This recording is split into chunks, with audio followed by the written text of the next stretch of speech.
বৃদ্ধ লোকটা ডাক দিয়া বলতেছে, রে যুবক, এই যে তুমি মেইন রাস্তা থেকে হাইটা হাইটা গ্রামের শেষ পর্যন্ত আসলা, এই রাস্তার দুই পাশে যত জমি জামা দেখলা, গ্রাম বস্তি মহল্লা দেখলা, এই সমস্ত জমি জামার মালিক ছিল একজন জমিদার। এই জমিদারের অনেক চাকর বাকর ছিল, খাদেমের কোনো অভাব ছিল না। কিন্তু জমিদারের যত স্মরণীয় বস্তু ছিল, তার ভিতরে একটা স্মরণীয় বস্তু ছিল, এই জমিদারের একটা পালতি কুকুর ছিল। এই কুকুরটা জমিদারকে সাংঘাতিক মোহাব্বত করত। একটা মুহূর্তের জন্য কুকুর জমিদারকে ছাড়া একা থাকা পছন্দ করত না। এই কুকুরটা এত মোহাব্বত করত জমিদারকে, জমিদার যদি গোসল করার জন্য পুকুরে নামতো, এই কুকুরটা ওই জমিদারের কাপড়ের পাশে দাঁড়াইয়া দাঁড়াইয়া সিকিউরিটি গার্ডের দায়িত্ব পালন করত। জমিদার যেই মুহূর্তের ভিতরে যদি ওয়াশরুমে ঢুকতো, বাথরুমের ভিতরে ঢুকলে এই কুকুরটা জমিদারের বাথরুমের পাশে দাঁড়াইয়া দাঁড়াইয়া সিকিউরিটি গার্ডের দায়িত্ব পালন করত। জমিদার যখন রাত্রিবেলা ঘুমাইতে যাইতো, এই কুকুরটা সারা রাত্র ঘুমাইতো না, সারা রাত্র জায়গা জায়গা জমিদারের ঘরের দরজার সামনে দাঁড়াইয়া দাঁড়াইয়া সিকিউরিটি নাইট ডিউটি সিকিউরিটি গার্ডের দায়িত্ব পালন করত। এত মোহাব্বত করত। এরপর কি হলো শুনো, একদিনের ঘটনা। জমিদার কোন এক ভিআইপি মিটিং এ যাবে, এমন মুহূর্তের ভিতরে জমিদার চিন্তা করলো, কুকুর তো আমাকে ছাড়া একা থাকা একটা মুহূর্তের জন্য পছন্দ করে না, কিন্তু আমি ভিআইপি মিটিং এ যাব শরীক হওয়ার জন্য। কুকুর যদি আমার সাথে যায়, তাহলে তো আমার জন্য একটা বড় এরকম ব্যাড রেকর্ড হবে, আমার একটা বদনাম হবে, আমার মান ইজ্জত ঠিক থাকবে না। কি করা যায়? কুকুর তো আমার ছাড়া একা থাকতে পছন্দ করে না, একটা মুহূর্ত তারে একা রাইখা কোথাও যাইতে পারি না। এই জন্য জমিদার মনে মনে পরামর্শ করে মনে মনে সিদ্ধান্ত নিল, ভাইরা আমার। এরপর একটা খোলা ঘরের মধ্যে ঢুকলো, কুকুরটা সঙ্গে সঙ্গে ঘরের ভিতরে প্রবেশ করলো। জমিদার তার কাজের লোকদেরকে বলল, দরজা বন্ধ করে দাও। দরজা বন্ধ করে দেওয়া হলো। এরপর বলল, শিকল নিয়ে আসো, রশি নিয়ে আসো। শিকল নিয়ে আসা হলো। কয় কুকুরের গলার মধ্যে পড়াইয়া দাও। কুকুরের গলার মধ্যে পড়াইয়া দেওয়া হলো। কয় মজবুত পিলারের সঙ্গে বেঁধে দাও। মজবুত পিলারের সঙ্গে বেঁধে দেওয়া হলো। এরপর জমিদার তার বাবুর্চিকে ডাক দিয়া বলল, বাবুর্চি রে, আমি তো ভিআইপি মিটিং এ যাচ্ছি, কিন্তু আমি কিন্তু বাইরের খাবার খাই না, আমার জন্য পায়েস প্রকৃতির খাবার রান্না করে রাখবি। এই কথা বইলা জমিদার যখন ঘর থেকে বের হয়ে যাবে, শিকলে বান্ধা কুকুর তার মালিকের সঙ্গে যাইতে পারে না। এই জন্য কুকুরটা ফান্দা ফান্দি লাফালাফি শুরু করে দিল। ভাইয়েরা আমার, এক পর্যায়ে জমিদার যখন কুকুরকে রেখে চলেই গেল, কুকুর তার মালিকের সঙ্গে যাইতে পারে না। এই জন্য কুকুর চিৎকার করে তার ভাষায় মালিক মালিক বলে চিৎকার করে ডাকা শুরু করে দিল। কুকুরের বিকট আওয়াজে এলাকার মানুষগুলা এক জায়গায় হয়ে গেল।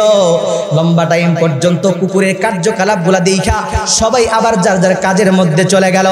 বন্ধুরা আমার, ভাইয়েরা আমার, সবাই সবার কাজের মধ্যে চলে গেলে কি হবে? জমিদার বাড়ির কাজের একটা বুবা মেয়ে ছিল। কিতাবের মধ্যে লেখে, এই বুবা কাজের মেয়েটা ওই কুকুরের সামনে বৈশা বৈশা একা একা কুকুরের কার্যকলাপগুলা দেখতেছিল। ভাইয়েরা আমার, এমন মুহূর্তের ভিতরে বাবুর্চি খাবার তৈরি কইরা ওই খাবারটা নিয়ে ঘরের ভিতরে প্রবেশ করলো। কিন্তু এই খাবারটা শিকার মধ্যে রাইখা, খাবারের পাত্রটা মুখ দিয়া না ঢাইকা, মুখটা না ঢাইকাই খাবার রাইখা চলে গেল। ঘরের ভিতরে কুকুর আর বুবা মেয়ে ছাড়া কেউ নাই। কিছুক্ষণ পরে কি দেখা গেল, ওগো আল্লাহ! কিছুক্ষণ পরে দেখা গেল কোন দিক থেকে যেন একটা কালো বিষধর সাপ আইসা ওই খাবারের পাত্রের মধ্যে মুখ লাগাইয়া লম্বা টাইম মুখটা দেওয়ার পর আবার সেখান থেকে সাপটা চলে গেল। এই দৃশ্যটা বুবা মেয়ে দেখলো, কুকুর দেখলো, আর কেউ দেখলো না। বুবা মেয়েটি চিন্তা করলো, এখন যদি আমি আমার এইরকম কাজ করার জন্য এখান থেকে চলে যাই, আর জমিদার মালিক যদি ঘরে প্রবেশ কইরা এই বিষওয়ালা খাবারের পাত্রে হাত লাগায়া খাবারটা খাইয়া নেয়, তাহলে অবশ্যই বিষ ক্রিয়ায় জমিদার মারা যাবে, আমি আমার মালিককে বাঁচাইতে পারবো না। এই জন্য বুবা মেয়েটা ঘরের সমস্ত কাজগুলা ফালাইয়া রাইখা জমিদারকে ইনফরমেশন দেওয়ার জন্য ঘরের দরজার মধ্যে বসে রইল। ভাইয়েরা আমার, লম্বা টাইম পাস করার পর জমিদার চলে আসলো। ঘরের ভিতরে ঢুকতে যাবে, ওই বুবা মেয়েটি কণ্ঠে কোনো ভাষা নাই, অঙ্গভঙ্গিমায় বলা শুরু করে দিল, ওগো জমিদার, খবরদার খবরদার, খাবারের পাত্রের মধ্যে হাত লাগায়েন না, জীবন বিপন্ন হয়ে যাবে।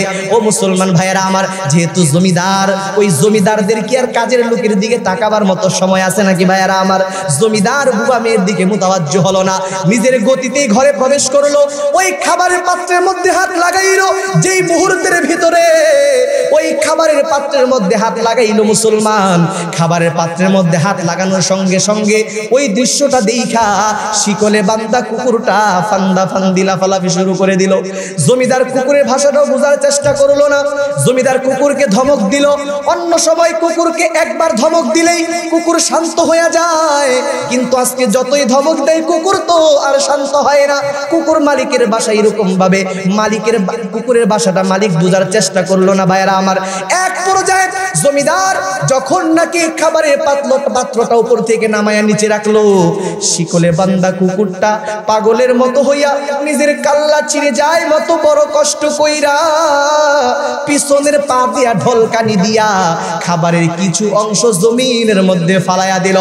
এই দৃশ্য দেখা জমিদারের রাগ আরো দ্বিগুণ বেড়ে গেল। ভাইরা আমার, এক পর্যায়ে জমিদার এরকম ভাবে ওই কুকুরটার উপরে উপর্যুপরি আঘাত শুরু করে দিল। ভাইরা আমার, রক্তাক্ত হয়ে গেল কুকুর। এরপরেও কুকুর শুধু ফান্দা ফান্দি লাফালাফি করে। যেই খাবারের মধ্যে পায়ে টাচ লাগছে কুকুরের, জমিদার বলতেছে ওই খাবার তো আর খাওয়া যায় না, কিন্তু কুকুর তো আর সেই কথা বুঝে না। কুকুর শুধুই চিন্তা করতেছে এখনো পর্যন্ত পাত্রের ভিতরে খাবার আছে, আমার মালিক যদি খায়া নেয় আমি আমার মালিককে বাঁচাইতে পারবো না। এই জন্য রক্তাক্ত হওয়ার পরেও কুকুর তার মিশন থেকে একটা পা পিছনের দিকে যায় না রে বাবা। এক পর্যায়ে জমিদারের রাগ আরো বেড়ে গেল। জমিদার তার কাজের লোককে ডাক দিয়া বলল, দে খুলে দে, খুলে দে, কুকুরের গলার রশিটা খুইলা দে, শিকলটা খুইলা দে। যেই মুহূর্তের ভিতরে কুকুরের গলা থেকে তার শিকলটা রশিটা খুইলা দেওয়া হলো, কুকুরটা দৌড়াইয়া যাইয়া ওই পাত্রের বাকি খাবারের অংশটা খায়া নিল। এই দৃশ্যটা দেখে জমিদারের রাগ আরো বেড়ে গেল। মনে হয় যেন কুকুরটাকে মেরেই ফেলবে, কিন্তু কিছুক্ষণ পরে কি দেখা গেল, আল্লাহ, 2-4 মিনিট পার হওয়ার পর তাকায়া দেখে আস্তে আস্তে কুকুরটা দুর্বল হয়ে গেল, আস্তে আস্তে জমিনে পড়ে গেল। 2-4 মিনিটের ব্যবধানের মধ্যে কুকুরটা হাত পা গুলা লাফাইতে লাফাইতে দুনিয়া থেকে বিদায় হয়ে গেল। জমিদারের মস্তিষ্ক ঘুরে দাঁড়ালো, কিরে পায়েস খাওয়ার পরে আমার কুকুর মরে গেল, ব্যাপারটা কি? এবার জমিদার বুবা মেয়ের দিকে মোতাবাজ্জু হলো। জমিদার বুবা মেয়ের দিকে মোতাবাজ্জু হয়ে দেখে বুবা মেয়েটা ফুফায়া ফুফায়া কান্দে। কেস করে, কিরে বুবা, কাজের মেয়ে কান্দো কেন? আমার কুকুর পায়েস খাওয়ার সঙ্গে সঙ্গে মারা গেল কেন? বিষয়টা তো বুঝলাম না। এবার বুবা মেয়ের কণ্ঠে কোনো ভাষা নাই, অঙ্গভঙ্গিমায় চোখের পানি ছেড়ে কাঁদে আর অঙ্গভঙ্গিমা দিয়া বুঝায়, ওগো জমিদার, আমি আপনারে কত কিছু বোঝানোর চেষ্টা করলাম, ঘরের ভিতরে আমি আর কুকুরটাই ছিলাম। আপনার বাবুর্চি খাবার তৈরি কইরা খাবারটা না ঢাইকাই চলে গেল। এরপরে আমি দাঁড়াইয়া ছিলাম, কুকুরের কার্যকলাপগুলা দেখতেছিলাম। এমন মুহূর্তের ভিতরে তাকাইয়া দেখলাম একটা কালো বিষধর সাপ আইসা খাবারের পাত্রে মুখ লাগাইলো। এরপরে আবার কিছুক্ষণ পরে সেখান থেকে খাবার কিছু খায়া চলে গেল। আমি চিন্তা করলাম, আপনি যদি আইসা খাবারটা খায়া নেন তাহলে বিষক্রিয়ায় মারা যাবেন। এই জন্য সমস্ত কাজগুলা ফালাইয়া ঘরের দরজার মধ্যে বইসা রইলাম আপনাকে ইনফরমেশন করার জন্য। আমি আপনার অনেক হাহু কইরা বোঝানোর চেষ্টা করলাম, কিন্তু আপনি তো আমার দিকে মোতাবাজ্জি হলেন না। এক পর্যায়ে খাবারের পাত্রে হাত লাগাইলেন, আপনার পাগলপাড়া কুকুরটা ফান্দা ফান্দি লাফালাফি শুরু করে দিল। আপনি কুকুরের বাসাও বুঝলেন না। এক পর্যায়ে পিছনের পা দিয়ে কিছু খাবার ফালাইয়া দিল, তারপরেও তার বাসা বুঝলেন না, বরং তারে আঘাত করলেন। রক্তাক্ত হয়ে গেল আপনার কুকুর। এরপরেও এই প্রাণীটা আপনার এইরকম ভাবে আপনার রক্তাক্ত হওয়ার পরেও এই কুকুরটা তার মিশন থেকে পিছনের দিকে গেল না। যেই মুহূর্তের ভিতরে তার অধীনস্থ কইরা তারে সাইরা দিলেন, কুকুরটা চিন্তা করতেছিল এখনো বিষওয়ালা খাবার রয়ে গেছে, এই খাবার আপনি খাইলে আপনি মালিককে বাঁচানো যাবে না। এই জন্য পাগলপাড়া কুকুরটা ওই বিষওয়ালা খাবারটা খায়া নিল, নিজের জীবন পর্যন্ত বিসর্জন দিয়ে দিছে। তারপরেও আপনি মালিকের কোনো ক্ষতি হইতে দিল না। একবার জোরে বলেন না আল্লাহু আকবার। বন্ধুরা আমার, ভাইরা আমার, সমস্ত ঘটনাগুলা শোনার পর জমিদার লম্বা টাইম পর্যন্ত চোখের পানি ছেড়ে কান্নাকাটি করলো ভাইয়ারা আমার।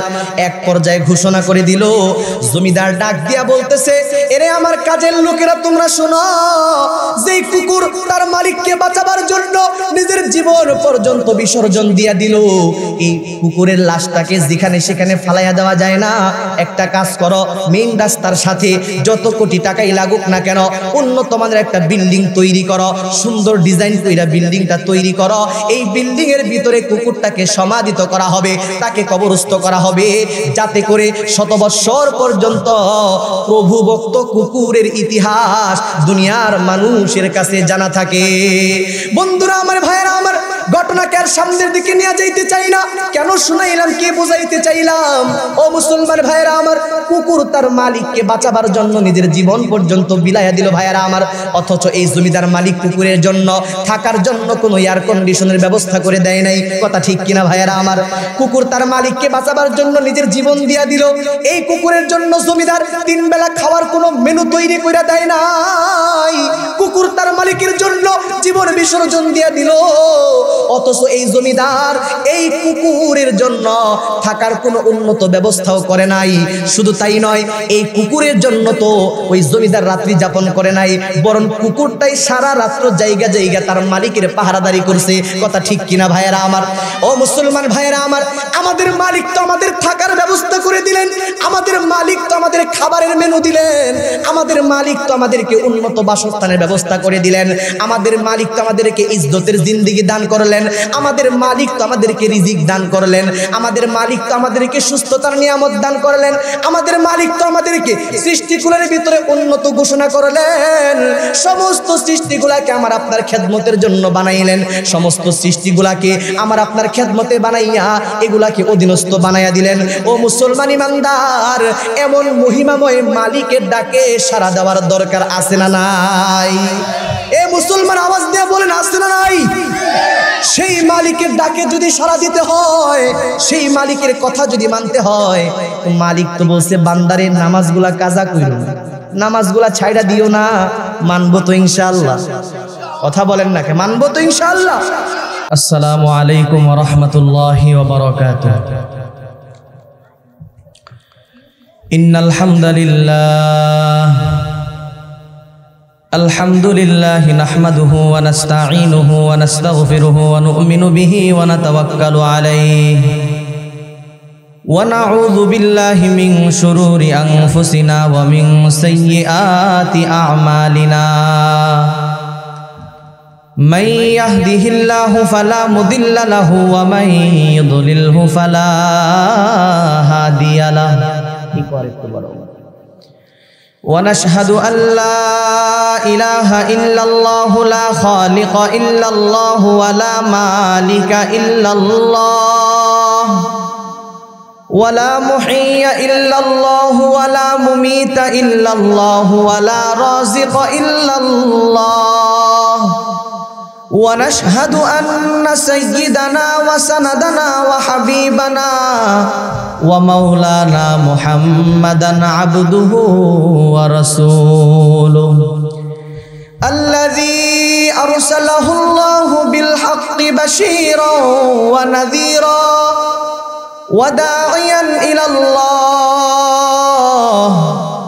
وداعيا إلى الله بإذنه وسراجا وقمرا منيرا. أما بعد فأعوذ بالله من الشيطان الرجيم. بسم الله الرحمن الرحيم. يا أيها الإنسان ما غرك بربك الكريم الذي خلقك فسواك فعدلك في أي سورة ما شاء ركبك. صدق الله مولانا العظيم وصدق رسوله النبي الكريم ওয়া নাহনু আলা যালিকা লামিনাশ শাহিদিন والشاكرين والحمد لله رب العالمين रुखसारों से बरका का जरा पर्दा उठा दो रुखसारों से बरका का जरा पर्दा उठा दो लिल्लाही मुझे हुस्न खुदा दादो दिखा दो लिल्लाही मुझे हुस्न खुदा दादो दिखा दो ऐ बहर करम सदका हुसैन इब्ने अली का प्यासा हूँ मुझे शरबते दीदार पिला दो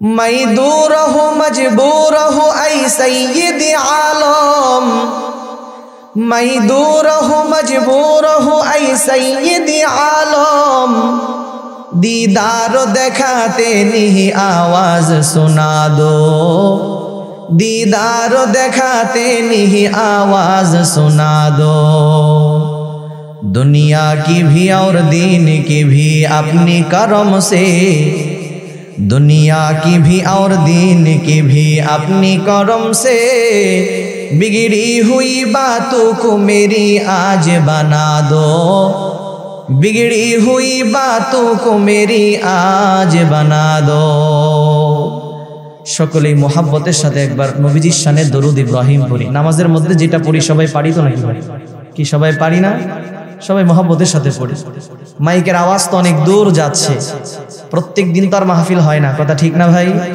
এজন্য শুরুতে আহ্বান করব মাশাআল্লাহ অনেক মুসল্লি চলে আসছেন ইশার পরপরই এখনো যারা দোকান পাটে যুবক ভাই মুরব্বি যারা আছেন বাড়িতে যারা আছেন প্রত্যেকেই কোরআন হাদিসের কিছু সবক নেওয়ার জন্য ইবরত হাসিল করার জন্য আপনারা প্যান্ডেলে আইসা বইসা যান অনেক ভাইরা আসতেছেন আল্লাহ তাআলা সমস্ত ভাইদেরকে দ্বীনের জন্য কবুল করুক বলেন আমিন সবাই মোহাব্বতের সাথে একবার দরুদ ইব্রাহিম পড়ি اللهم صل على محمد وعلى آل محمد كما صليت على إبراهيم وعلى آل إبراهيم إنك حميد مجيد اللهم بارك على محمد وعلى آل محمد كما باركت على إبراهيم وعلى آل إبراهيم إنك حميد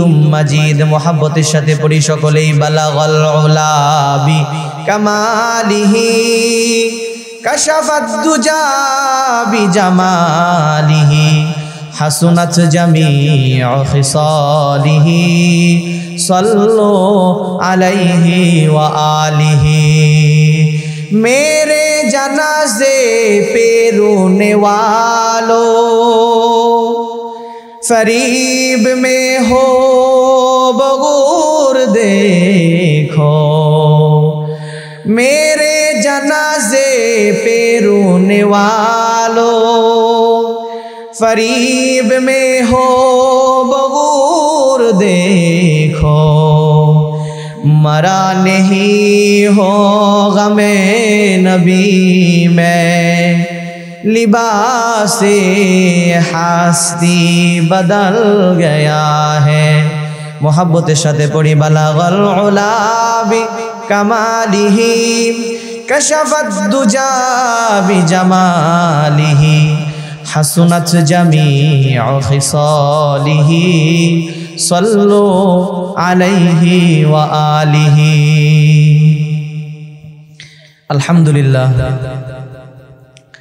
विद्यानंद पश्चिम पाड़ा मुंशिर चाला जामे मस्जिद कर्तृक आयोजित आजकेर এই তৃতীয় বার্ষিক ইসলামী মহাসম্মেলন তথা জান্নাতের বাগানের সম্মানিত শ্রদ্ধাভাজন সভাপতি সহসভাপতি আজকের এই মাহফিলের আমন্ত্রিত হযরত উলামায়ে কেরাম আমার সামনে উপবিষ্ট বাবার বয়সের মুরব্বিয়ানে আজম আমার দিনদার ইমানদার প্রাণপ্রিয় কলিজার টুকরা যুবক ভাইরা পর্দার আড়ালের সম্মানিতা মা বোনেরা আমার অতি আদরের ছোট ছোট ভাই ও বন্ধুরা রব্বে কাবার দরবারে সর্বপ্রথম শুকরগুজার হয়ে যে মহান আল্লাহ তাআলা আমাদেরকে অত্যন্ত দয়া করে মায়া করে মহাব্বত করে ভালোবেসে আমাদের হায়াতকে দীর্ঘায়িত করে আজকের এই মুহূর্ত পর্যন্ত আমাদেরকে সুস্থতার নিয়ামত দান করে কোরআনে পাকের মোহাব্বত নিয়ে জান্নাতি মজলিসে আসার বসার তৌফিক দান করেছেন।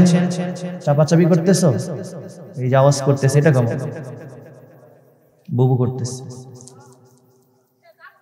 সেই মহান মালিক যিনি আমাদেরকে অত্যন্ত দয়া করে, মায়া করে, মোহাব্বত করে, ভালোবেসে আমাদের হায়াতকে দীর্ঘায়িত করে আজকের এই মুহূর্ত পর্যন্ত আমাদেরকে সুস্থতার নিয়ামত দান করে কোরআনে পাকের মোহাব্বত নিয়ে জান্নাতি মজলিসে আসার বসার তৌফিক দান করেছেন, সেই মহান মহিয়ানের দরবারে শুকরগুজার হই সকলেই একবার জবান খুলে মোহাব্বতের সাথে, আবেগের সাথে উচ্চ কণ্ঠে পড়ি আলহামদুলিল্লাহ।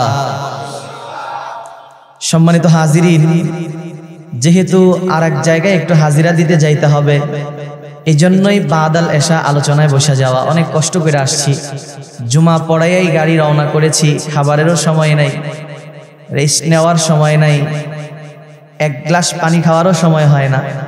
আমরা তো আসলে সফর করি, আপনারা তো মনে করেন হুজুরা আসে আর ওয়াজ করার হাদিয়া নিয়ে যায়, কিন্তু পিছনে অনেক মেহনত কষ্ট মুজাহাদা আছে না নাই? তো যাই হোক, জীবনের রিস্কি নিয়ে আমরা দেশের ভিতরে আনাচে কানাচে সফর করি, চোখের সামনে অনেক ঘটনা দুর্ঘটনা দেখি। এই জন্য দোয়া করবেন আল্লাহ তাআলা যেন আমাদেরকে প্রত্যেকটা দিনের দায়ী যিনারা আছেন সবাইকে যেন আল্লাহ তাআলা চলার পথে সবসময় রব নিরাপত্তার চাদরে আবৃত করে রাখেন, বলেন আমিন। যেহেতু লম্বা টাইম কথা বলার কোনো সুযোগ নাই আর আমার ইচ্ছাও নাই, এই জন্য আমি চাচ্ছি যে এদিক সেদিক কিছু না বইলা সরাসরি মূল আলোচনায় চলে যায়। এটা ভালো হবে না মুরব্বীরা? আমি আবারও আহ্বান করব, দোকানপাটে এত লোক যে আমার গাড়ি ঢুকতে পারতেছিল না, এক পর্যায়ে গাড়ি পিছনে ব্যাগ দিয়ে দেওয়া হয়েছে, হাইটা চলে আসছি, এত পরিমাণ মানুষ দোকানপাটে আছে। তো মাশাআল্লাহ বাদাল ইশা এতগুলা মানুষ একত্রিত হয়ে যাওয়া, এটাও একটা শুকরিয়ার বিষয়, ঠিক না? আমরা তো আস্তে আস্তে খানা পিনা কইরা 10টা বাজে আসি। তো যাই হোক, কোরআনের মজলিস এই যে আসলেন, একেবারে মোনাজাত করে যাব ইনশাআল্লাহ। মনে থাকবে ইনশাআল্লাহ? না আলোচনার পরেই দৌড় দিবেন যে মাহফিল মনে হয় শেষ, এরকম নাকি? এরকমটা যেন না হয়। আল্লাহ তাআলা আজকের ইন্তজাম কমিটি যারা কষ্ট করে আয়োজন করছেন তাদেরকে আল্লাহ কবুল করুক, বলেন আমিন। হাত লাগাইতেছো? হাত লাগাইও না, এক সাউন্ডে থাকবে। তো যাই হোক, আমি আপনাদের সামনে খুতবার মধ্যে কোরআনুল কারীমের বহুল পরিচিত একটি সূরা, সূরাতুল ইনফিতার, 30 নম্বর পারার 6 নম্বর পৃষ্ঠাতে সূরাটা আছে। এই সূরার শুরুর অংশ থেকে কয়েকটা আয়াত তেলাওয়াত করছি। আল্লাহ তাআলা যদি তৌফিক দান করেন এই আয়াতগুলোকে সামনে রেখে কিছু মুখতাসার আলোচনা করব ইনশাআল্লাহ। তার আগে আপনারা আমার কয়েকটা কথার জবাব দেন তো মুরব্বীরা, যুবক ভাইরা। আপনারা বলেন, দিন যত গড়াইতেছে তাতে আমরা মুসলমানেরা ধর্মের প্রতি আবেগী আগ্রহ, অনুপ্রেরণা এগুলা বাড়তেছে না কমতেছে? খুব ভালো করে বুঝে শুনে জবাব দিয়েন। ওয়াজ মাহফিল তো অনেক হচ্ছে, জুমার বয়ান হচ্ছে, মাঠে ময়দানে বয়ান হচ্ছে, অনেক ওয়াজ হচ্ছে, অনেক বয়ান শুনতেছেন, অনেক জিকিরের মাহফিল হচ্ছে, তিলাওয়াতের মাহফিল হচ্ছে, অনেক বয়ান শুনতেছেন, কিন্তু দিন যত গড়াইতেছে আমরা মুসলমানেরা ধর্মের প্রতি আবেগী আগ্রহ, অনুপ্রেরণা এগুলা বাড়তেছে না কমতেছে? কমতেছে। বাড়তেছে কিসের আবেগ? বাড়তেছে ধর্মদ্রোহিতার আবেগ, বাড়তেছে ইসলামী সভ্যতার সাংস্কৃতিক ছাইড়া দেওয়ার আবেগ। কথা বলেন ঠিক কিনা? বাড়তেছে মহান আল্লাহ পাক রব্বুল আলামিনের হুকুমগুলাকে লঙ্ঘন করার প্রতিযোগিতা, বাড়তেছে ইসলামী সভ্যতার সাংস্কৃতিক ছাইড়া দেওয়ার প্রতিযোগিতা। আওয়াজ দিয়া বলেন কথা ঠিক কিনা?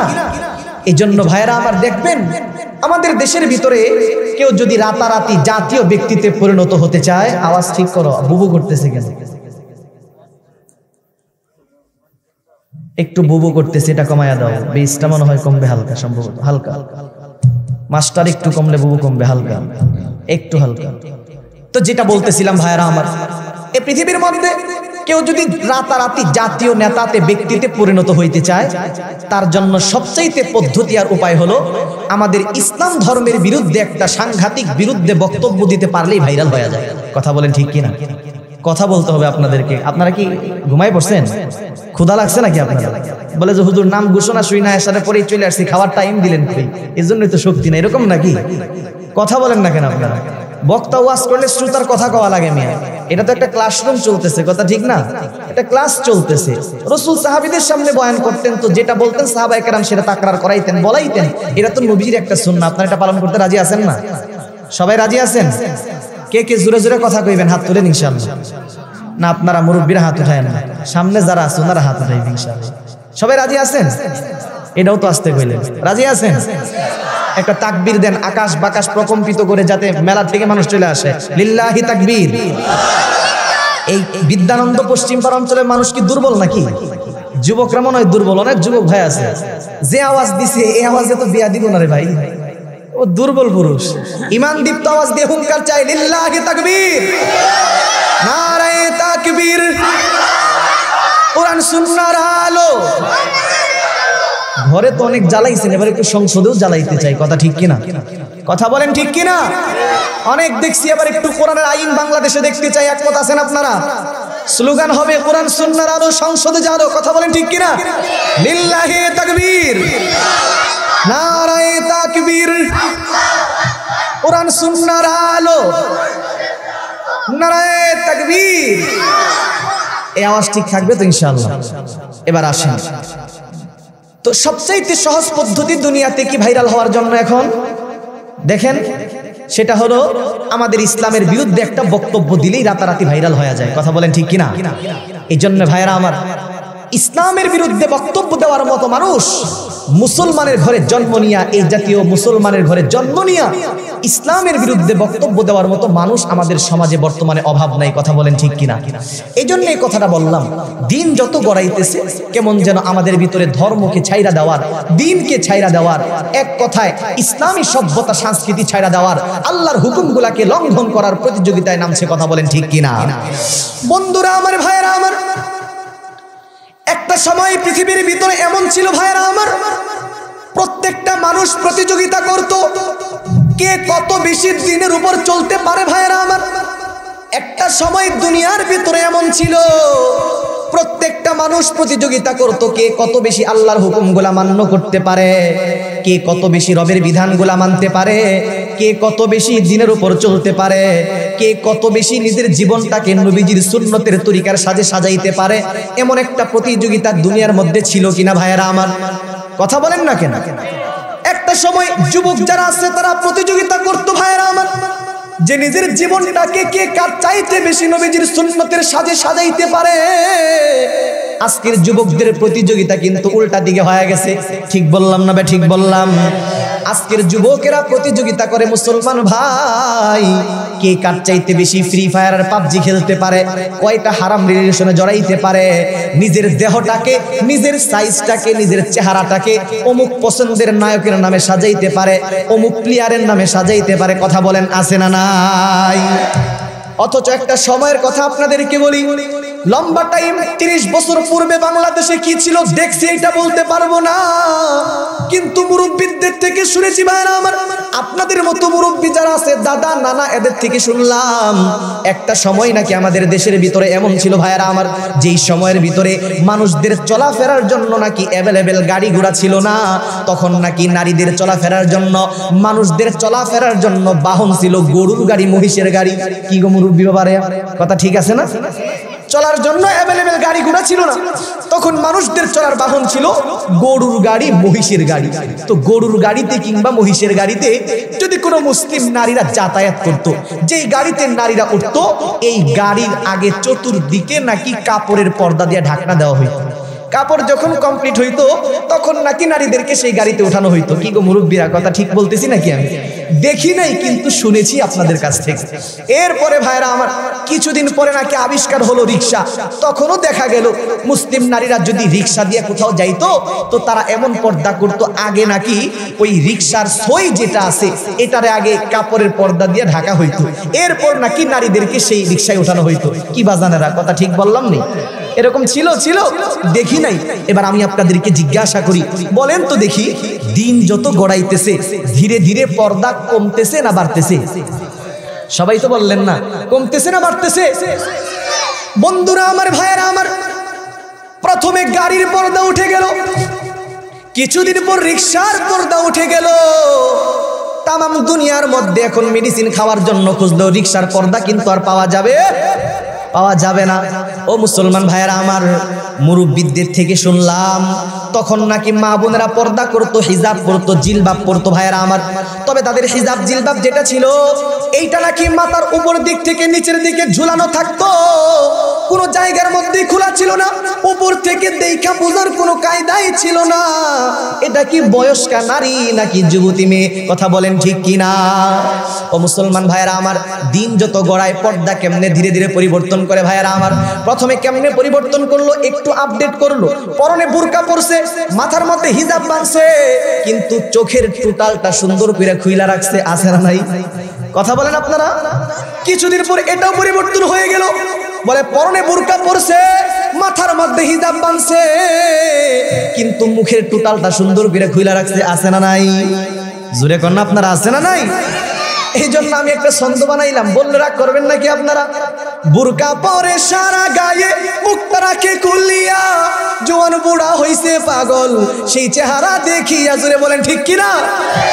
এই সমাজের নেতা যারা কেউ তো কিছু বলে না, আমরা কিছু বলতে গেলেই হুজুর বালা লাগে না। জোরে কোন কথা ঠিক কিনা? কিছুদিন পর এটাও পরিবর্তন হয়ে গেল। কি পরিবর্তন হয়ে গেল? কিছু নারী আছে গ্রামে না থাকলেও শহরের ভিতরে তাদেরকে দেখা যায় মেয়েদের মহিলাদের পোশাক যেটা আছে এটা দিয়া তামাম বডিকে ডাকতে চায় না, অর্ধেক বডি এমনিই দেখা যায়, আছে না নাই ভাইয়েরা আমার? আমি আপনাদেরকে বুঝবার জন্য বলি মুরব্বী বাবাজিরা, যুবক ভাইয়েরা, এটাই শেষ নয়। বর্তমান সবচেয়ে উন্নত মানের ডিজিটাল ফ্যাশন হলো মুসলমানদের কিছু সন্তান মেয়ে আছে যেগুলা ভার্সিটিতে পড়ে, এই মেয়েগুলা তো ইসলামী পোশাক পরতেই রাজি না, বুরকা কি পরবে, মেয়েলি পোশাক যেটা আছে এটাই পরতে রাজি না। এখন দখল কইরা নিছে আমার কলিজার টুকরা যুবক ভাইদের প্যান্ট আর শার্ট। কথা বলেন ঠিক কিনা? তার মানে দিন যত গড়াইতেছে ভাইরা আমার, কেমন যেন প্রতিটা মানুষ, নারী আর পুরুষ সকলেই আল্লাহ পাকের বিধানগুলাকে লঙ্ঘন করা, রবের হুকুমগুলাকে অমান্য করার প্রতিযোগিতায় নামছে মানুষ। কথা বলেন ঠিক কিনা? অথচ ভাইয়েরা আমার, আজকের জগৎ তো শিক্ষিত মানুষের জগৎ, আজকের যুগ তো তথ্য প্রযুক্তির যুগ, আজকের সিচুয়েশন তো চূড়ান্ত শিক্ষার সিচুয়েশন। ও মুসলমান ভাইয়েরা আমার, আজকে কোনো মানুষকে যদি জিজ্ঞেস করা হয়, এরে ভাই তুমি তো আগে মনে হয় অন্য সিস্টেমে চলতা, এখন যে চলার গতি ভিন্ন মনে হয়, ব্যাপারটা কি, চলার গতি ভিন্ন কেন মনে হয়? লোকটা ডাক দিয়া বলে, হুজুর ওই কথা বইলেন না, আমার তো ভালো বড় কোনো ডিগ্রি নিতে পারি নাই, আমি যেই ডিগ্রিটা নিলাম আমার এই ডিগ্রি নিয়ে ভালো কোনো চাকরি হয় না। এক ভাই আমার ডাইকা নিয়া আমার একটা চাকরির ব্যবস্থা করে দিল। ও হুজুর, যেই লোকটা আমার চাকরির ব্যবস্থা করে দিল, আপনি বলেন আমার তো এরকম ভাবে ভালো কোনো চাকরি হইতেছিল না, আমি আমার বিবি বাচ্চা নিয়ে কষ্টে জীবন কাটাইতেছিলাম, যেই লোকটা আমার ডাইকা নিয়া চাকরির ব্যবস্থা করে দিল, যার কারণে চাকরি পাইলাম, প্রতিটা মাসে এতগুলা টাকা বেতন ইনকাম করতেছি, স্বাচ্ছন্দ্যময় জীবন কাটাইতেছি, এইভাবে যখন চলতেছি, এখন যেই লোকটা আমার এত বড় উপকার করলো, আমি কি তার দল করব না? আমি কি তার ডাকে সাড়া দিব না? আমি কি তার সভ্যতা মানব না?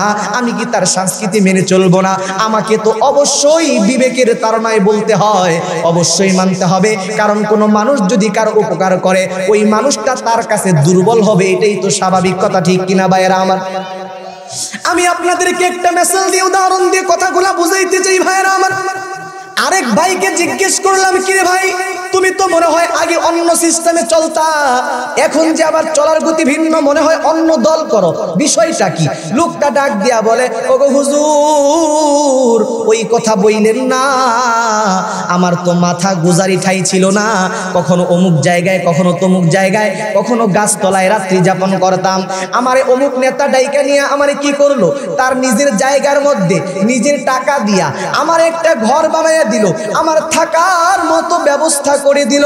ও হুজুর, যেই লোকটা আমারে থাকার ব্যবস্থা করে দিল, আমার তো মাথা গুজার মতো ঠাই ছিল না, যেই লোকটা আমার ডাইকা নিয়া মাথা গুজার ঠাই কইরা দিল।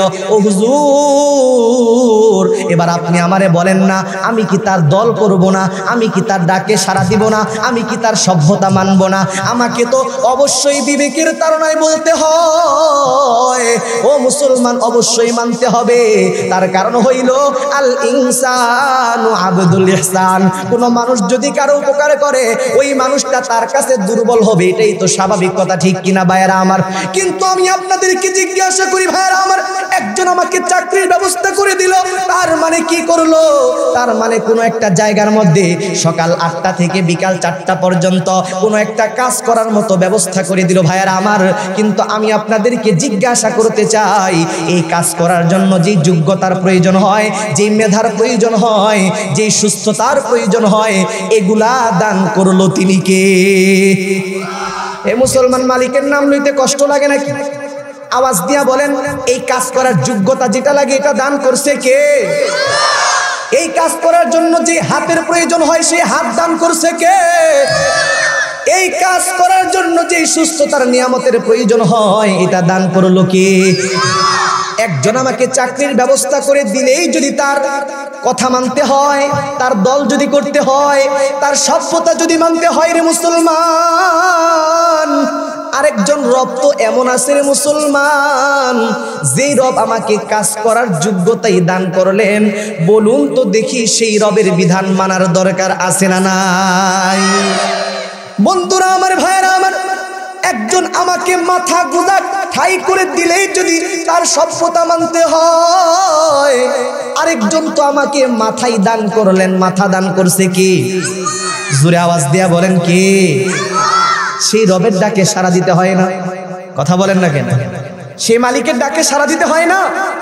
সেই মালিকের ডাকে যদি সাড়া দিতে হয়, বন্ধুরা আমার, ভাইয়েরা আমার, তাহলে আজকের পৃথিবীতে মুসলমান সেই মালিকের হুকুমগুলাকে লঙ্ঘন করার প্রতিযোগিতায় মাতলো কেন ভাইয়েরা আমার? সেই মালিকের হুকুমগুলাকে অমান্য করার প্রতিযোগিতায় কেন মাইতে উঠলো? এজন্যই তো আল্লাহ তাআলা আমাদের মতো নাফরমান গাফেল যারা ভাইয়েরা আমার, এদেরকে লক্ষ্য কইরা ডাক দিয়া বলেন, সূরাতুল ইনফিতরের যে আয়াতে কারিমা তেলাওয়াত করলাম, আল্লাহ পাক রব্বুল আলামিন ডাক দিয়া বলেন, ইয়া আইয়ুহাল ইনসান মা গররাকা বিরাব্বিকাল কারীম আল্লাযী খালাকাকা ফাসাওয়াকা ফাআদালাক ফি আইয়ি সূরাতিন মা শাআ রাক্কাবাক। আল্লাহ তাআলা ডাক দিয়া বলেন, এ মানুষ সকল, কে তোমারে বিভ্রান্ত করলো?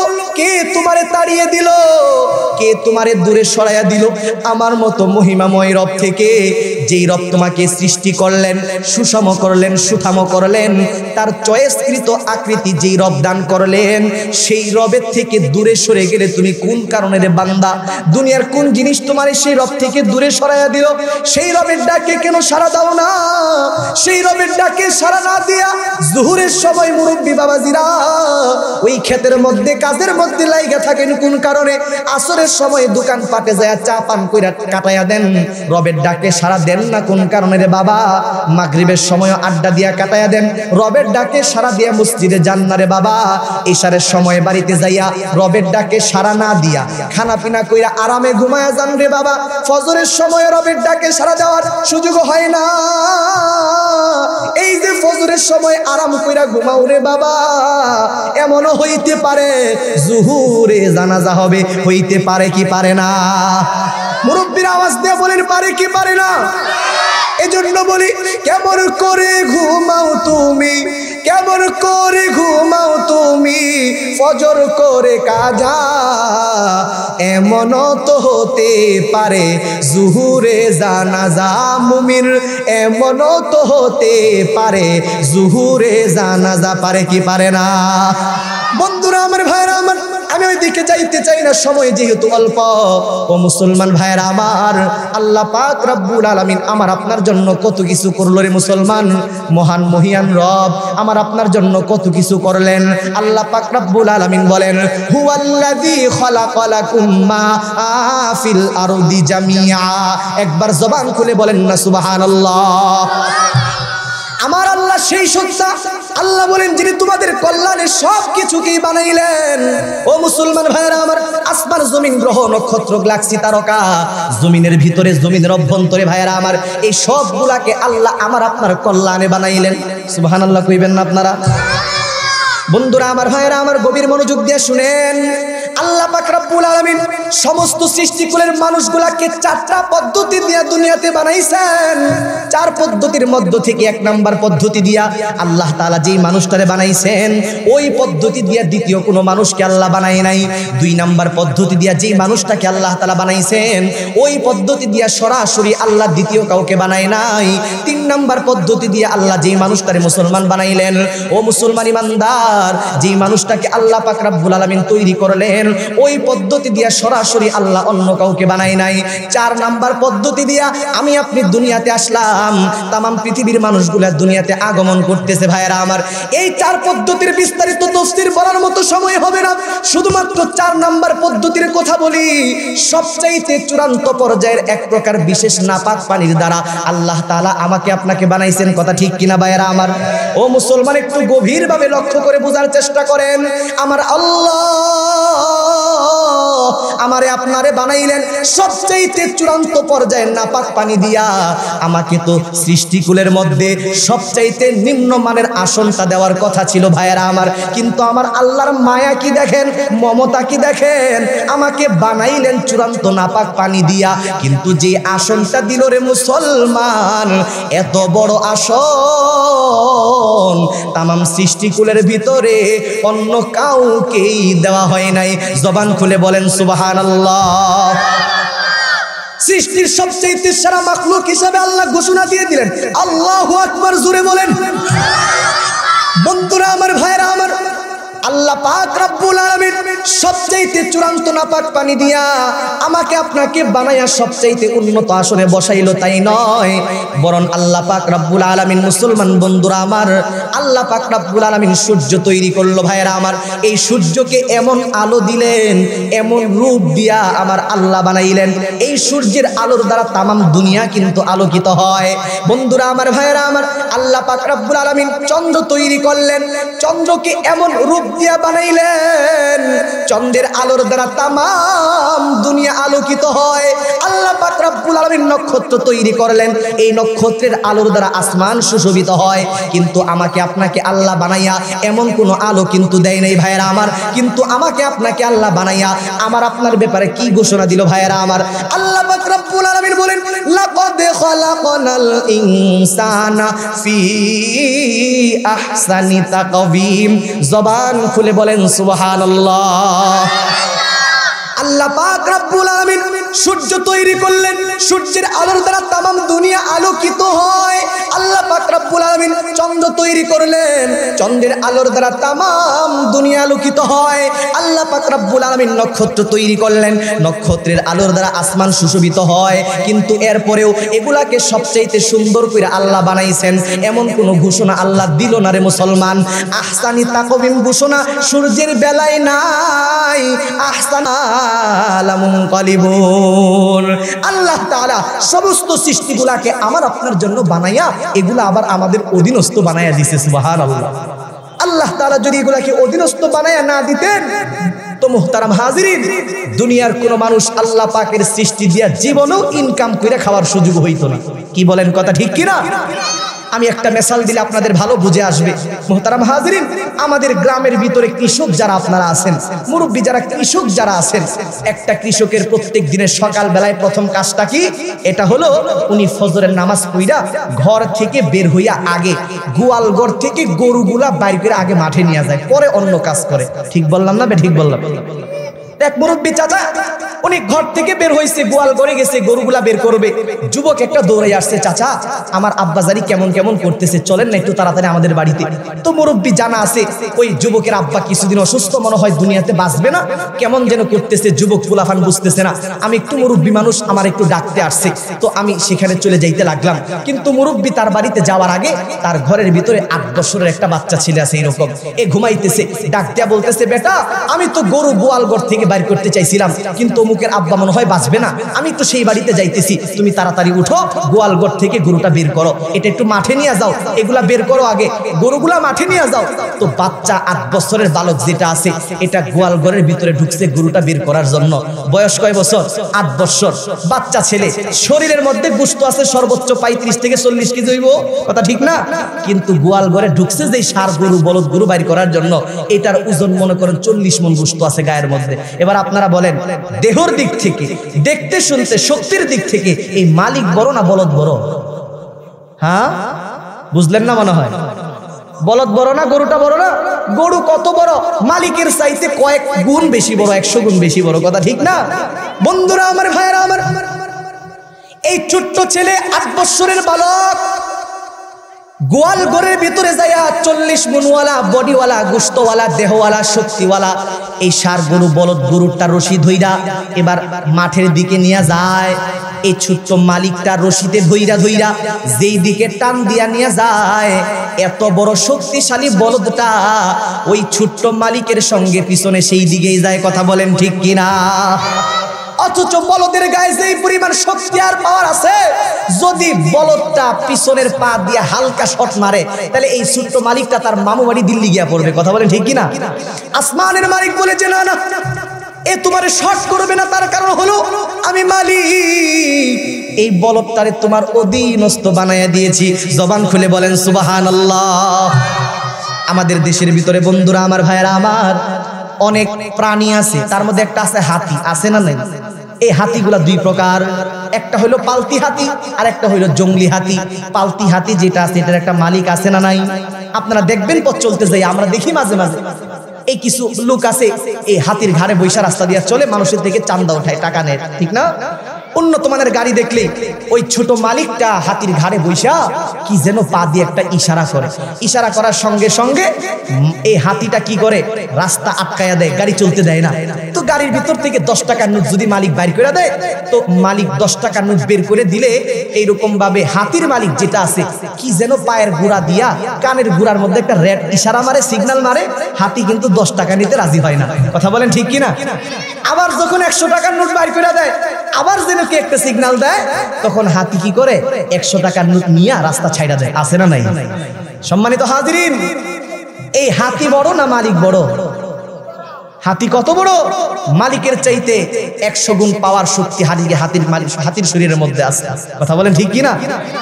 বন্ধুরা আমার, ভাইয়েরা আমার, এত শক্তিশালী হাতি হওয়ার পরেও তার ছোট্ট একটা মালিকের পায়ের ইশারাকে কখনো লঙ্ঘন করে না।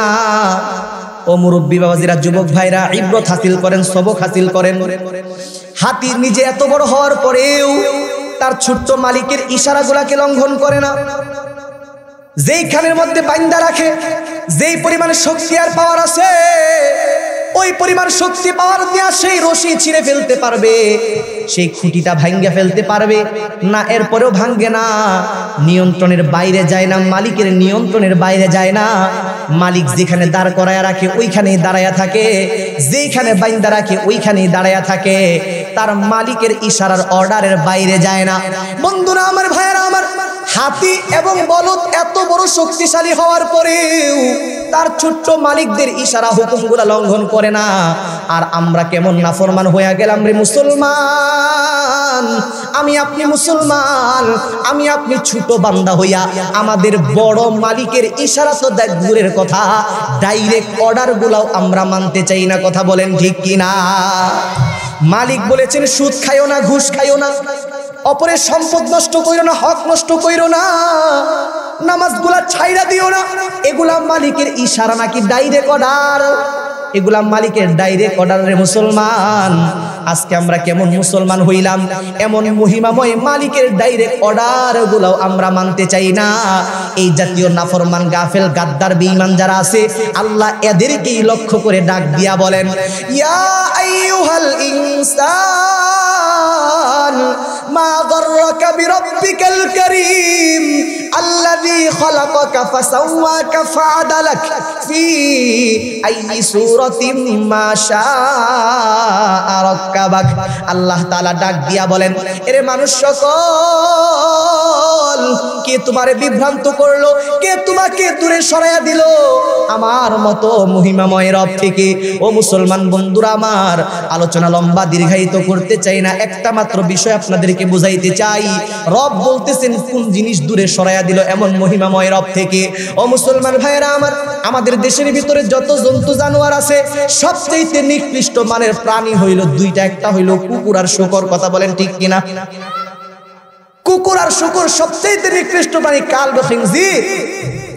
অথচ কুকুরের একটা ইতিহাস আপনাদেরকে শোনায়া বয়ান শেষ করে দিব।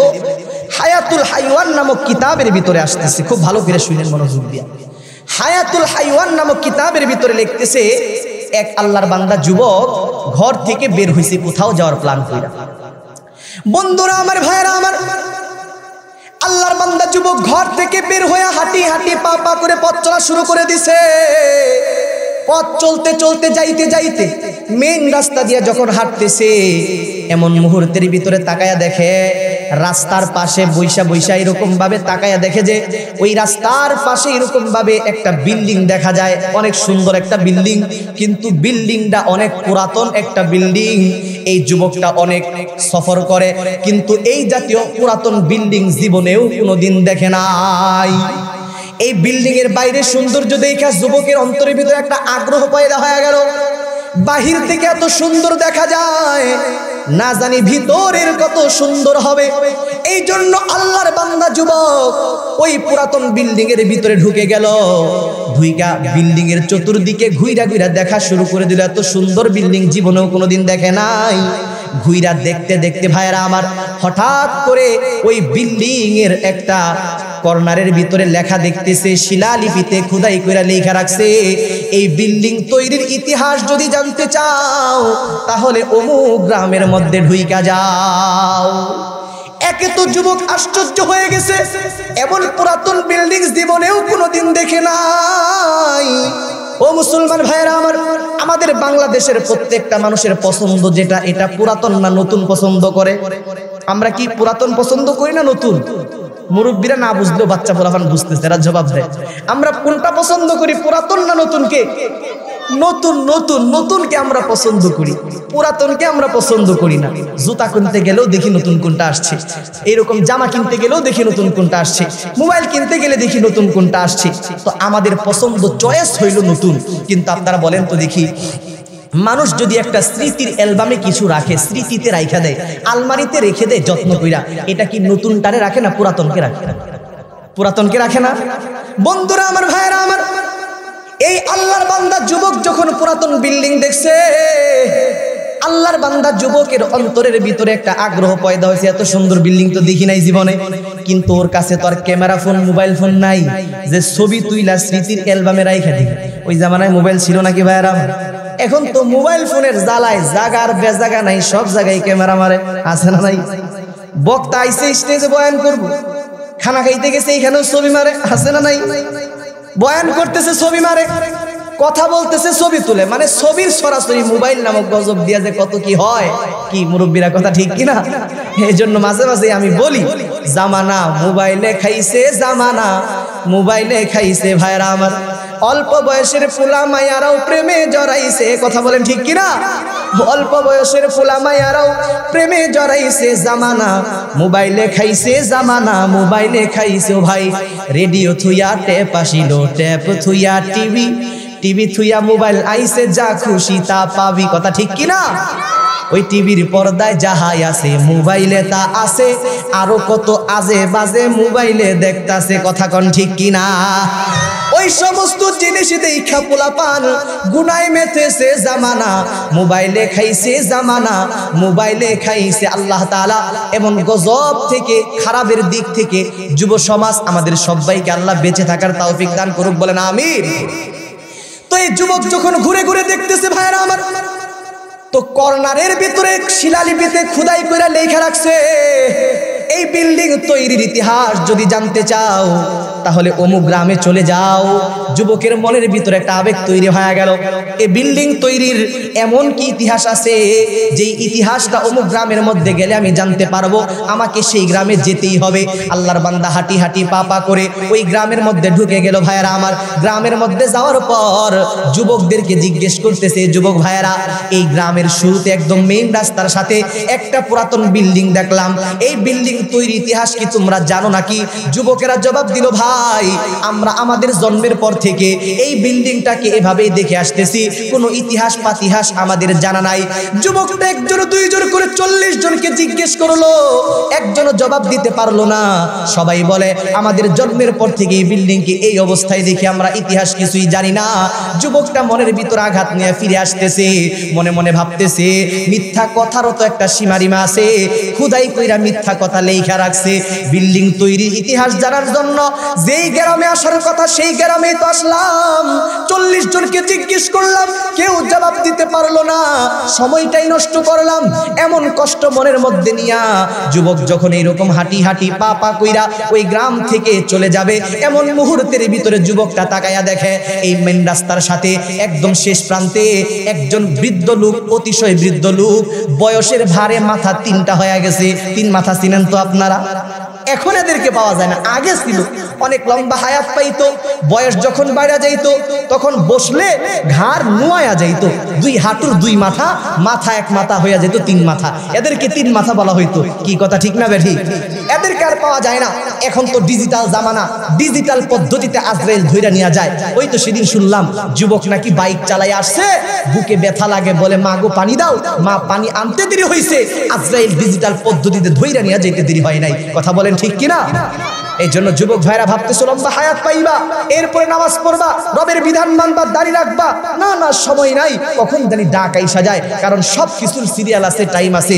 মরণের কোনো টাইমও নাই, কোনো সিরিয়ালও নাই। কথা বলেন ঠিক কিনা? এই জন্য যুবক তোমাদেরকে বলে গেলাম, ও যুবক এই দুনিয়ার মায়ায় পড়ে করছো কত বাহানা,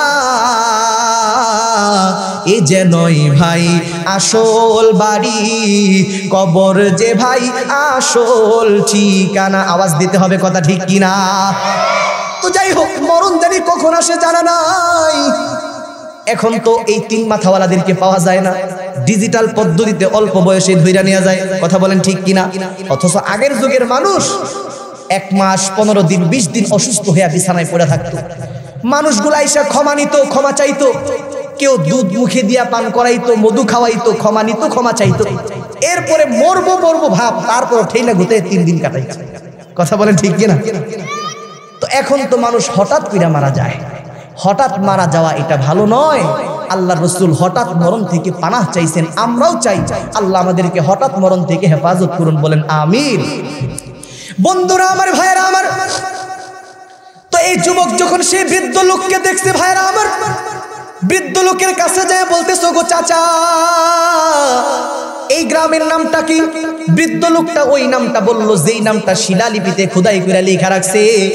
যুবকটা যখন বলল চাচা নামটা কি, এবার বৃদ্ধ লোকটা ওই নামটা বলল যেই নামটা শিলালিপিতে খোদাই করে লেখা রাখছে। বৃদ্ধ লোকটা যুবককে ডাক দিয়ে বলে, কেন বাবা তোমার বাড়ি কোথায়? এবার বৃদ্ধ লোকটা, বন্ধুরা আমার, যখন যুবককে জিজ্ঞেস করে যুবক তোমার বাড়ি কোথায়, যুবক ডাক দিয়া বলতেছে, চাচা ওই কথা বইলেন না, বাড়ি আমার অনেক দূরে। আমি একদম মেন রাস্তা দিয়ে হাইটা হাইটা যাইতেছিলাম, রাস্তার পাশে একটা পুরাতন বিল্ডিং দেখলাম। এমন বিল্ডিং জীবনেও কোনোদিন দেখি নাই, অনেক পুরাতন একটা বিল্ডিং। এই বিল্ডিং এর সৌন্দর্য দেখার জন্য আমি যখন বিল্ডিং এর ভিতরে ঢুকলাম, ঘুইরা ঘুইরা দেখতেছিলাম, এমন মুহূর্তের ভিতরে লেখা দেখলাম, এই বিল্ডিং তৈরির ইতিহাস যদি জানতে চাও তাহলে অমুক গ্রামের মধ্যে ঢুইকা যাও। এই গ্রামের মধ্যে আসলাম, 40 জনকে জিজ্ঞেস করলাম, কেউ জবাব দিতে পারলো না। মুরব্বী ডাক দিয়া বলে, ওরে যুবক তুমি কাদেরকে জিজ্ঞাসা করছ? যুবক ডাক দিয়া বলে, কেন আমি যুবকদেরকে জিজ্ঞাসা করেছি। মুরব্বী ওই চাচা মুস্কি হাসি দিয়া বলে, এরে যুবক, আজকের যুবকেরা এই বিল্ডিং তৈরির ইতিহাস তোমারে কেমনে জানাইবে? আমার বয়সই তো 200 বছর পার হয়ে গেছে, আমিও তো এই বিল্ডিং তৈরি করা দেখি নাই, আমার দাদার কাছ থেকে ইতিহাস শুনেছি। একবার জোরে বলেন না আল্লাহু আকবার। চিন্তা করেন কত বছরের পুরাতন বিল্ডিং। যুবকটা ডাক দেয়া বলতেছে, চাচা তাহলে আমার ইতিহাসটা শুনাইবেন নাকি? চাচা ডাক দেয়া বলছে, শোনাবো, আমার কাছে বসো। বৃদ্ধ লোকটা ডাক দেয়া বলতেছে, যুবক এই যে তুমি মেইন রাস্তা থেকে হাইটা হাইটা গ্রামের শেষ পর্যন্ত আসলা, এই রাস্তার 2 পাশে যত জমি জামা দেখলা, গ্রাম বস্তি মহল্লা দেখলা, এই সমস্ত জমি জামার মালিক ছিল একজন জমিদার। জমিদারের অনেক চাকর বাকর ছিল, খাদেমের কোনো অভাব ছিল না, কিন্তু জমিদারের যত স্মরণীয় বস্তু ছিল তার ভিতরে একটা স্মরণীয় বস্তু ছিল, এই জমিদারের একটা পালতি কুকুর ছিল। এই কুকুরটা জমিদারকে সাংঘাতিক মোহাব্বত করত। একটা মুহূর্তের জন্য কুকুর জমিদারকে ছাড়া একা থাকা পছন্দ করত না। এই কুকুরটা এত মোহাব্বত করত জমিদারকে, জমিদার যদি গোসল করার জন্য পুকুরে নামতো, এই কুকুরটা ওই জমিদারের কাপড়ের পাশে দাঁড়াইয়া সিকিউরিটি গার্ডের দায়িত্ব পালন করত। জমিদার যেই মুহূর্তের ভিতরে যদি ওয়াশরুমে ঢুকতো, বাথরুমের ভিতরে ঢুকলে এই কুকুরটা জমিদারের বাথরুমের পাশে দাঁড়াইয়া সিকিউরিটি গার্ডের দায়িত্ব পালন করত।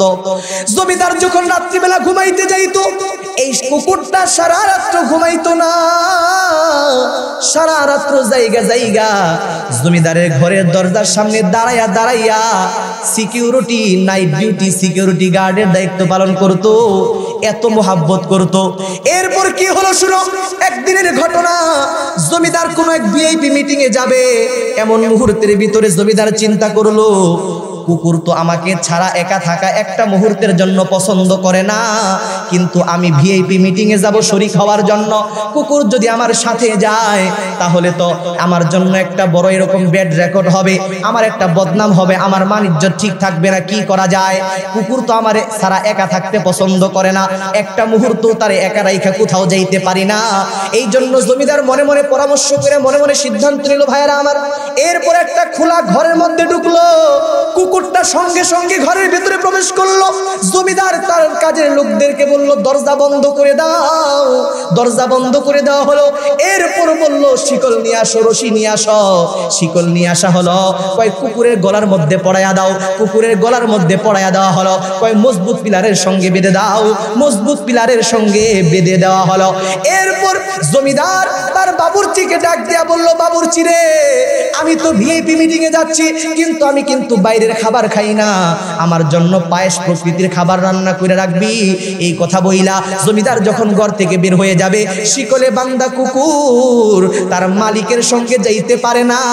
এই জন্য কুকুরটা ফান্দাফান্দি লাফালাফি শুরু করে দিল। ভাইয়েরা আমার, এক পর্যায়ে জমিদার যখন কুকুরকে রেখে চলেই গেল, কুকুর তার মালিকের সঙ্গে যাইতে পারে না।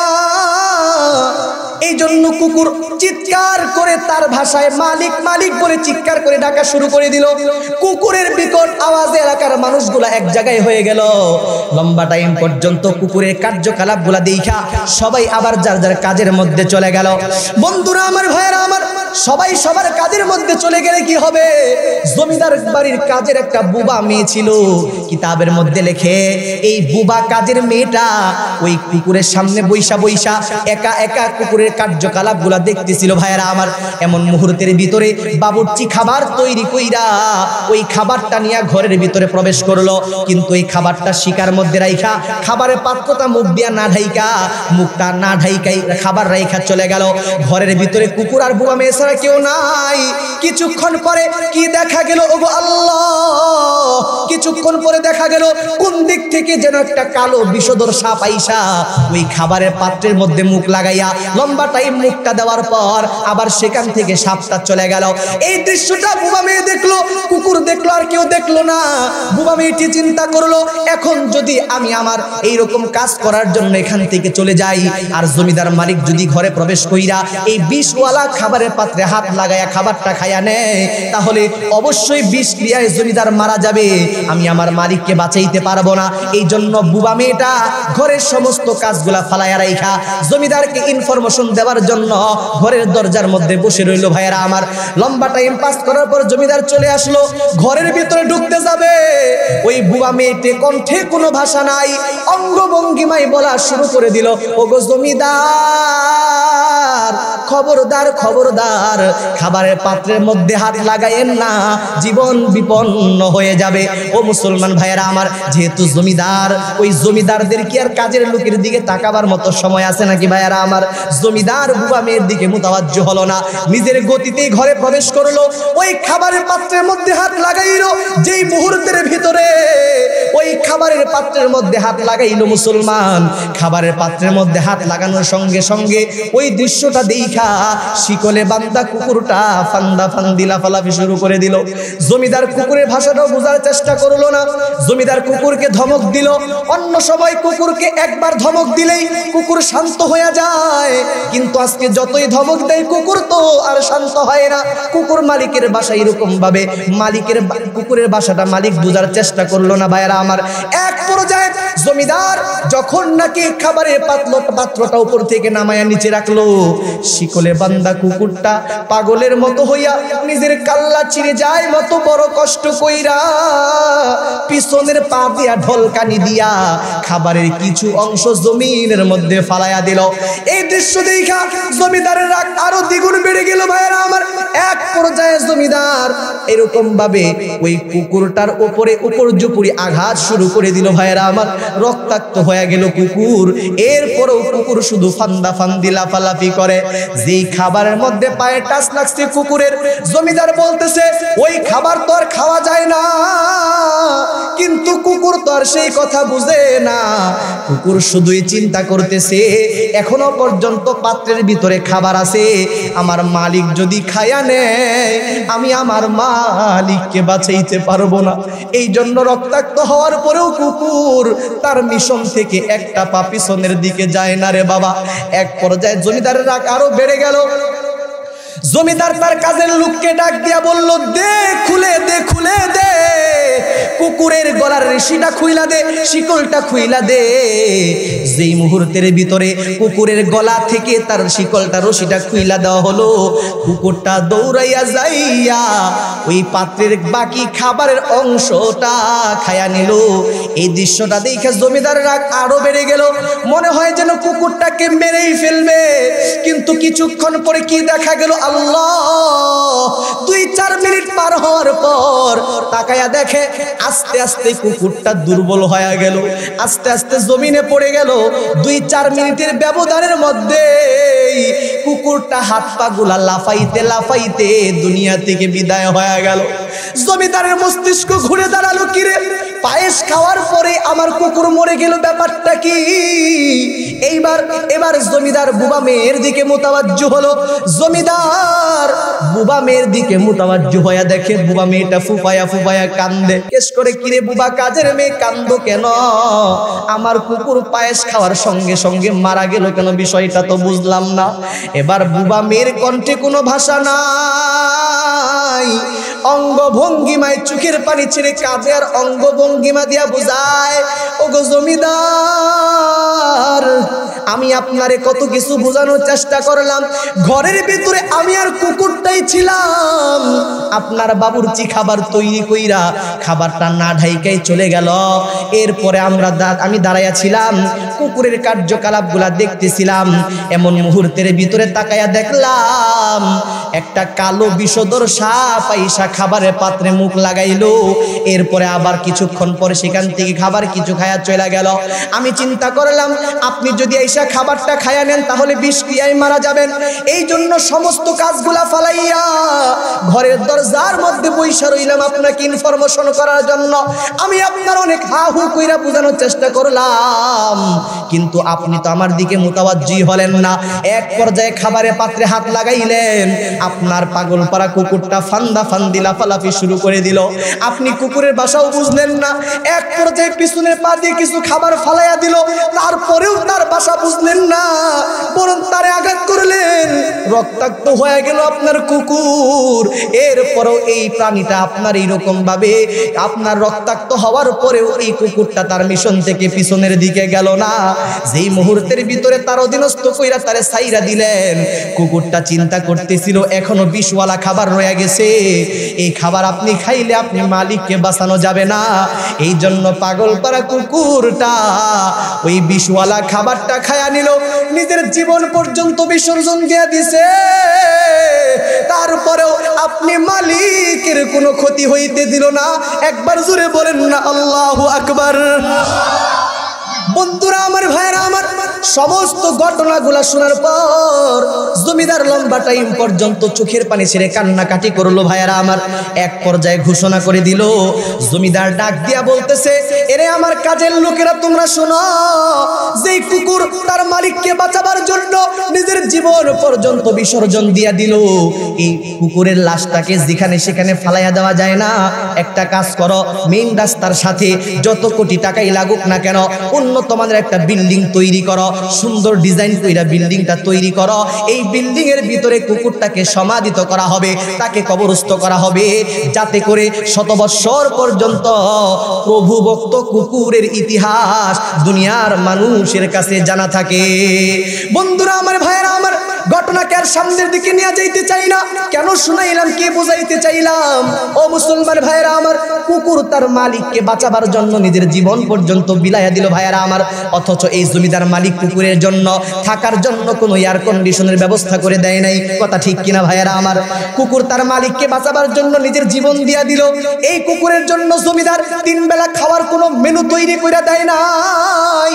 কুকুর তার মালিকের জন্য জীবন বিসর্জন দিয়া দিল। অথচ এই জমিদার এই কুকুরের জন্য থাকার কোনো উন্নত ব্যবস্থাও করে নাই। শুধু তাই নয়, এই কুকুরের জন্য তো ওই জমিদার রাত্রি যাপন করে নাই, বরং কুকুরটাই সারা রাত্র জায়গা জায়গা তার মালিকের পাহারাদারি করছে। কথা ঠিক কিনা ভাইয়েরা আমার? ও মুসলমান ভাইয়েরা আমার, আমাদের মালিক তো আমাদের থাকার ব্যবস্থা করে দিলেন, আমাদের মালিক তো আমাদের খাবারের মেনু দিলেন, আমাদের মালিক তো আমাদেরকে উন্নত বাসস্থানের ব্যবস্থা করে দিলেন, আমাদের মালিক তো আমাদেরকে ইজ্জতের জিন্দেগি দান করলেন, আমাদের মালিক তো আমাদেরকে রিজিক দান করলেন, আমাদের মালিক তো আমাদেরকে সুস্থতার নিয়ামত দান করলেন, আমাদের মালিক তো আমাদেরকে সৃষ্টিকুলের ভিতরে উন্নত ঘোষণা করলেন। সমস্ত সৃষ্টিগুলাকে আমার আপনার খেদমতের জন্য বানাইলেন, সমস্ত সৃষ্টিগুলাকে আমার আপনার খেদমতে বানাইয়া এগুলাকে অধীনস্থ বানাইয়া দিলেন। ও মুসলমান ইমানদার, এমন মহিমাময় মালিকের ডাকে সাড়া দেওয়ার দরকার আছে না নাই? এ মুসলমান আওয়াজ দিয়ে বলেন, আছে না নাই? সেই মালিকের ডাকে যদি সাড়া দিতে হয়, সেই মালিকের কথা যদি মানতে হয়, তো মালিক তো বলছে, বান্দারে নামাজগুলা কাজা কইরো না, নামাজগুলা ছাইড়া দিও না, মানবো তো ইনশাআল্লাহ। কথা বলেন না কে? মানবো তো ইনশাআল্লাহ। মালিক বলছে বান্দার হক নষ্ট কইরো না, মানবো তো ইনশাআল্লাহ। মালিক বলেছেন সুদ খাইও না, সুদ খাইও না, খাবো না তো ইনশাআল্লাহ। সুদের সঙ্গে জড়িত থাকবো না। এক কথায় মালিক যেগুলা নিষেধ করেছেন এগুলা করব না, মালিক যেগুলা করতে বলেছেন নবীজির মাধ্যমে সেগুলাই পালন করব। কেমন? ইনশাআল্লাহ। ও মুহতারাম হাজিরিন, এইভাবে যদি চলতে পারেন, ওই কুকুর তো তার এইরকম, তার মালিক তো কুকুরের মালিক তো কুকুরের স্মৃতি চারণের জন্য শুধুমাত্র 200-400 বছরের স্মৃতি চারণের ব্যবস্থা করলো। ভাইয়ারা আমার, কোন মানুষ যদি আল্লাহর বিধান পালন করে রবের কথাগুলো মেনে মেনে জিন্দেগি চালায়া কবরে যাইতে পারে, আমার আল্লাহ কুকুরের মালিকের মতো 200-400 বছরের কোনো ব্যবস্থা করবে না স্মৃতিচারণের। এমন একটা স্মৃতিচারণের ব্যবস্থা করে রাখছে রে মুসলমান, এমন একটা বাগান বাড়ি তৈরি করে রাখছে, যেই বাগান বাড়ির ভিতরে ঢুকলে জীবনে কোনো দিন আর মরণ হবে না। একবার জোরে বলেন সুবহানাল্লাহ। নামটা কি? জান্নাত। কি নাম? जन्नतू दो ज़ख्से या रब क्या करो आरज़ू है मैं तुझे देखा करो और गिल्मा जतने नियामत हाय तू सबसे बढ़कर नियामते दीदारे तू। जुरे बोलें सुबहान अल्लाह। बेश तो आज़ा के आज़ारे नबाशाद कसेरा बा कसे कारे नबाशाद चुशुदी मन काना लिल्ला अज़वाला मन तुरा बाशम के कानल्लाहुला गाह तुई गो यम तुरा गाहे मनाम हर चे गुयम आफताबे रोशनाम। এই জন্য ভাইরা আমার, ও যুবক ভাইরা, মুরব্বী বাবাজিরা, কখন জানি মরণের ডাক আইসা যায়, কোনো গ্যারান্টি আছে কি? কোনো সিরিয়াল আছে? কোনো টাইম নাই, সিরিয়ালও নাই। এই জন্য জীবনে যা ভুল হয়েছে না কেন, হয়েছে তো হয়েছে, আজকে মাহফিল থেকে তওবা করে আল্লাহর কাছ থেকে ক্ষমা চাই, ক্ষমা নিয়ে যাব। আর মালিকের হুকুমের অবাধ্য হব না, মালিকের কথাগুলো লঙ্ঘন করব না, নবীজির সংস্কৃতি দিয়েই দেহটাকে, জীবনটাকে সাজাবো। মনে থাকবে তো যুবক ভাইরা ইনশাআল্লাহ? কথা বলেন মুরব্বীরা, মনে থাকবে তো ইনশাআল্লাহ? কখন জানি ডাক এসে যায়, কখন জানি সন্ধ্যা হয়ে যায়। এই জন্য বিদায় বেলা বলে গেলাম, সন্ধ্যা হইলে ডুবিবে বেলা, সাঙ্গ হবে ভোরের মেলা। কেউ বা দিবে আখেরি গোসল, কেউ বা আনবে আতর দানি। কার লাগিয়া এত মায়া, এত চোখের পানি রে ভাই, কার লাগিয়া এত মায়া, এত চোখের পানি। আল্লাহ তাআলা আমাকে আপনাকে সমস্ত মুমিন মুসলমানদেরকে রবের বিধান মেনে, এমন মহিমাময় রবের কথাগুলো মেনে মেনে রবের সন্তুষ্টি নিয়ে কবরে যাওয়ার তৌফিক দান করুক, বলেন আমিন। রাগ করছেন নাকি?